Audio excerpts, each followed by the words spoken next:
Assalamualaikum warahmatullahi wabarakatuh. Perkenalkan, nama saya Wimbianda Fajrian dengan NIM 21086478 dari Prodi Penjas Kesrek.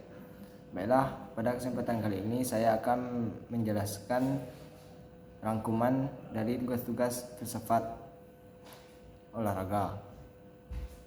Yang pertama yaitu pengertian filsafat olahraga. Filsafat olahraga merupakan pemikiran tentang keterlibatan manusia dalam aktivitas jasmani, mengkaji pendidikan jasmani dan olahraga dari berbagai posisi. Pemikiran filsafat akan mendukung penjelasan dan pemahaman tentang sifat, nilai, tujuan, dan cukupan pendidikan jasmani dan olahraga. Seperti filsafat lainnya, dalam olahraga ada beberapa konsep yang perlu dikaji secara mendalam. Konsep ini bersifat abstrak, walau kita tahu bahwa konsep ini abstrak, tetapi di dalam konsep ini ada makna tertentu, walau perbedaan makna pada setiap individu berbeda tentang ini.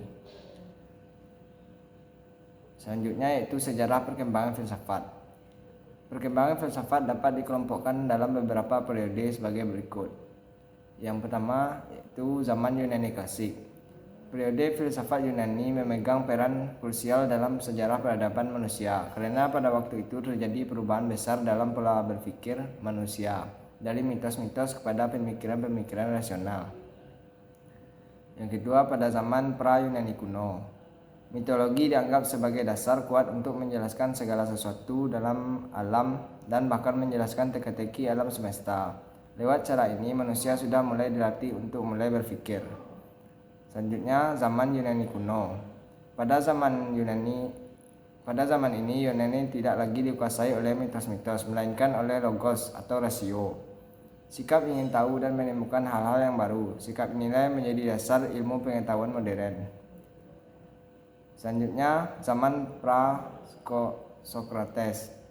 Para tokoh pra-Sokrates ini dikenal sebagai filsuf alam. Ciri yang menonjol pada masa ini adalah pengamatan terhadap gejala kosmis dan fisis untuk mencari dan menemukan prinsip atau asas dari segala sesuatu.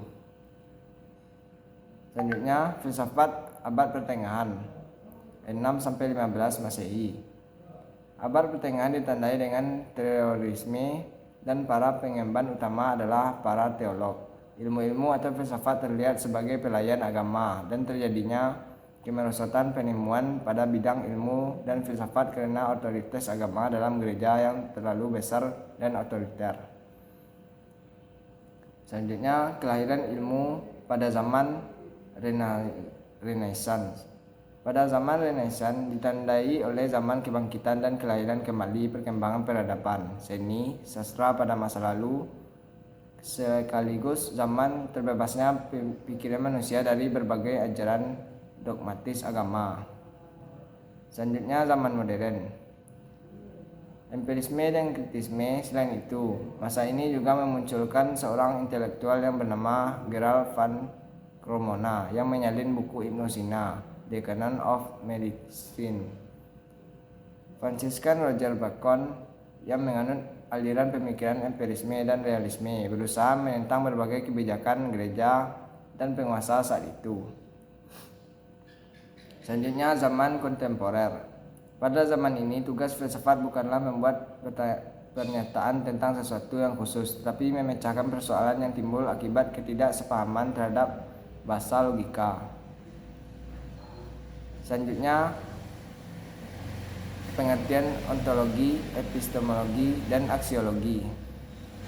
Kata ontologi, epistemologi, dan aksiologi menurut bahasa berasal dari bahasa Yunani. Kata ontologi berasal dari kata ontos yang berarti berada atau yang ada. Kata epistemologi berasal dari bahasa Yunani artinya konaulek, yaitu pengetahuan. Tiga kata tersebut terdiri dari dua suku kata, yaitu logia artinya pengetahuan dan epistem artinya tentang pengetahuan. Jadi pengertian etimologi tersebut, maka dapatlah dikatakan bahwa epistemologi merupakan pengetahuan tentang pengetahuan. Dan kata aksiologi berasal dari kata aksios yang berarti bermanfaat. Ketiga kata tersebut ditambah dengan kata logos, berarti ilmu pengetahuan, ajaran dan teori. Menurut istilah, ontologi adalah ilmu hakikat yang menyelidiki alam nyata dan bagaimana keadaan yang sebenarnya.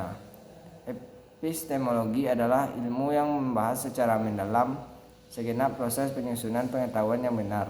Sedangkan aksiologi adalah ilmu pengetahuan yang menyelidiki hakikat nilai yang ditinjau dari sudut kefilsafatan. Dengan demikian, ontologi adalah ilmu pengetahuan yang meneliti segala sesuatu yang ada. Epistemologi adalah ilmu yang membahas tentang teori, sedangkan aksiologi adalah kajian tentang nilai ilmu pengetahuan. Selanjutnya, pengertian rasionalisme dan empirisme. Yang pertama yaitu rasionalisme. Secara epistemologis, menurut Bagus tahun 2002, rasionalisme berasal dari bahasa Inggris, yaitu rationalism. Yang menurut Edward tahun 1967, kata ini berakar dari bahasa Latin ratio yang berarti akal. Lesay menambahkan bahwa berdasarkan akar katanya, rasionalisme adalah sebuah pandangan yang berpegang bahwa akal merupakan sumber bagi pengetahuan dan pembenaran. Yang kedua yaitu empirisme. Empirisme secara epistemologis menurut Bagus tahun 2002 berasal dari kata bahasa Inggris yaitu empirism dan experience.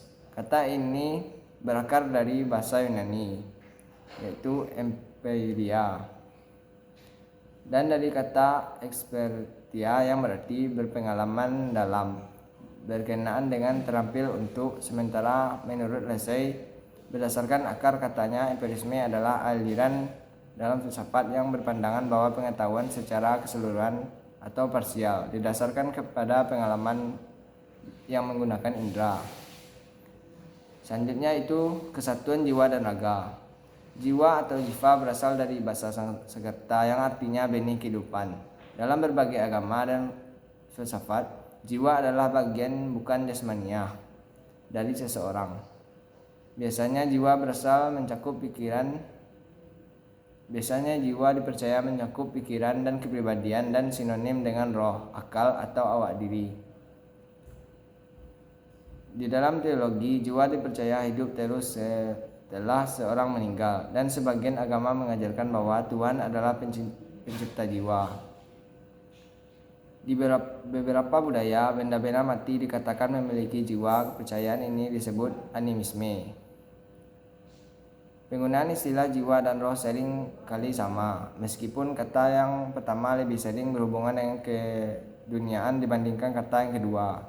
Jiwa dan Bais bisa juga digunakan secara sinonimus, meskipun Biscay lebih berkonotasi fisik, sedangkan jiwa berhubungan dengan metafisik dan agama. Sedangkan menurut Kamus Besar Bahasa Indonesia, kata jiwa memiliki arti roh manusia yang ada dalam tubuh dan menyebabkan seorang hidup atau nyawa. Jiwa juga diartikan sebagai keseluruhan hidup batin manusia yang terjadi dari perasaan, pikiran, angan-angan, dan sebagainya.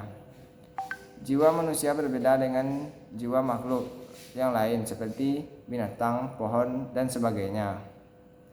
Selanjutnya yaitu filsafat pendidikan. Pengertian filsafat pendidikan. Makalah filsafat pendidikan, pendidik yang peduli terhadap anak didiknya pasti akan memikirkan pendidikannya. Secara seorang pendidik pasti menginginkan anak didiknya menjadi pintar, lulus, dan sukses dalam menggapai cita-citanya. Di dalam dunia pendidikan, hal yang harus dipastikan dalam pikiran dan dibahas oleh seorang pendidik adalah hakikat, latar belakang, tujuan, metode, evaluasi, dan segala sesuatu yang berkaitan dengan pendidikan. Selanjutnya itu play, games, dan sport. Play atau bermain merupakan suatu perbuatan atau kegiatan sukarela yang dilakukan dalam batas ruang dan waktu tertentu yang sudah diterapkan. Bermain adalah segala aktivitas untuk memperoleh rasa senang tanpa memikirkan hasil, yang dilakukan secara spontan tanpa paksaan orang lain. Selanjutnya itu games. Games diartikan sebagai permainan. Game bertujuan untuk menghibur, biasanya disukai anak-anak dan orang dewasa. Penting untuk perkembangan otak, meningkatkan konsentrasi, dan melatih memecahkan masalah. Game juga merugikan jika kecanduan game akan lupa waktu dan mengganggu aktivitas. Pengertian sport. Olahraga telah ada sejak zaman nenek moyang kita dulu. Seiring dengan pertumbuhan usia bumi ini, olahraga juga mencatat sejarah yang cukup panjang. Hadirnya sebagai olahraga baru turut mewarnai kehidupan manusia di muka bumi ini. Dari sejarah itulah muncul macam-macam olahraga yang hingga saat ini dilakukan oleh umat manusia. Selanjutnya yaitu dualisme olahraga. Dualisme adalah konsep filsafat yang menyatakan ada dua substansi dalam pandangan tentang hubungan antara jiwa dan raga. Dualisme mengklaim bahwa fenomena mental dan entitas non-fisik. Gagasan tentang dualisme jiwa dan raga berasal setidaknya sejak zaman Plato dan Aristoteles, berhubungan dengan spekulasi tentang eksistensi jiwa yang terkait dengan kecerdasan dan kebijakan. Plato dan Aristoteles berpendapat dengan alasan berbeda bahwa kecerdasan seseorang atau bagian dari budi atau jiwa tidak bisa diidentifikasi atau dijelaskan dengan baik. Selanjutnya, hakikat etika dalam olahraga. Hakikat etika. Secara epistemologis, kata etis berasal dari kata Yunani, yaitu ethics. Kata yang berarti ilmu tentang moral atau karakter. Studi tentang etika itu secara khas berhubungan dengan prinsip kewajiban manusia atau studi tentang semua kualitas mental dan moral yang membedakan seseorang atau suku bangsa. Istilah etika dipakai dalam dua macam arti. Yang satu, etika dimaksudkan sebagai suatu kumpulan pengetahuan mengenai penilaian terhadap perbuatan manusia. Makna kedua dalam hal bersifat etik merupakan predikat yang dipakai untuk membedakan hal-hal, perbuatan atau manusia tertentu dan dengan hal-hal, perbuatan atau manusia dengan manusia yang lain. Selanjutnya itu hakikat moral. Moral berasal dari bahasa Latin yaitu mos dan dimaksudkan sebagai adat istiadat atau tata krama. Etika tidak mempunyai pretensi untuk secara langsung dapat membuat manusia menjadi lebih baik. Selanjutnya yaitu hakikat karakter. Karakter dapat dilacak dari kata lain. Kata Latin karakter, karasein dan karak yang maknanya tools for marking, to engrave and painted stake. Kata ini mulai banyak digunakan kembali dalam bahasa Prancis karakter pada abad ke-14 dan kemudian masuk dalam bahasa Inggris menjadi karakter sebelum akhirnya menjadi bahasa Indonesia yaitu karakter. Selanjutnya itu hakikat pendidikan jasmani dan olahraga. Pendidikan adalah segenap upaya mempengaruhi pembinaan dan pembentukan kepribadian, termasuk perubahan perilaku. Karena itu, pendidikan jasmani dan olahraga selalu melibatkan dimensi sosial. Karena pendidikan jasmani adalah bagian integral pendidikan secara keseluruhan, yang berarti bahwa mempunyai peranan penting dalam hal dunia pendidikan di samping kriteria yang bersifat fisikal, yang menekan keterampilan, ketangkasan dan unjuk kebolehan. Dimensi sosial ini melibatkan hubungan antar seseorang, antar peserta didik sebagai fasilitator atau pengarah. Selanjutnya itu pengajaran etika dan moral melalui pendidikan jasmani. Sebagai dasar dari definisi pendidikan jasmani mengatakan bahwa bagian integral dari pendidikan secara keseluruhan ini sangat jelas bahwa pendidikan jasmani mempunyai peran yang sangat sentral di dunia pendidikan. Oleh sebab itu, guru pendidikan jasmani harus mencoba mengajarkan etika dan nilai dalam proses belajar mengajar yang mengarah pada kesempatan untuk bertukar karakter anak. Karakter anak didik yang dimaksudkan tentunya tidak lepas dari karakter. Selanjutnya itu etika dan moral dalam kehidupan berbangsa. Pokok etika dan moral dalam kehidupan berbangsa merupakan acuan bagi pemerintah dan seluruh bangsa Indonesia dalam rangka menyelamatkan dan meningkatkan mutu kehidupan berbangsa. Selanjutnya, fair play dalam olahraga. Fair play adalah kebesaran hati lawan yang menimbulkan berhubungan manusia yang akrab dan hangat dan mesra. Fair play merupakan kesadaran yang selalu melekat bahwa lawan bertanding adalah kawan bertanding yang diikat oleh persaudaraan olahraga. Selanjutnya, doping ditinjau dari aspek etika. Pengertian doping. Doping adalah penggunaan zat-zat menghasilkan efek untuk meningkatkan performa. Zat-zat yang termasuk doping umumnya dikelompokkan ke dalam 7 golongan, yaitu stimulan, narkotika, analgetik, anabolik, androgenik, anabolik non-steroid, penghalang beta, diuretik, dan hormon peptida dengan masing-masing efek yang berbeda. Lembaga Anti Doping Indonesia terbentuk. Jakarta, Kompas.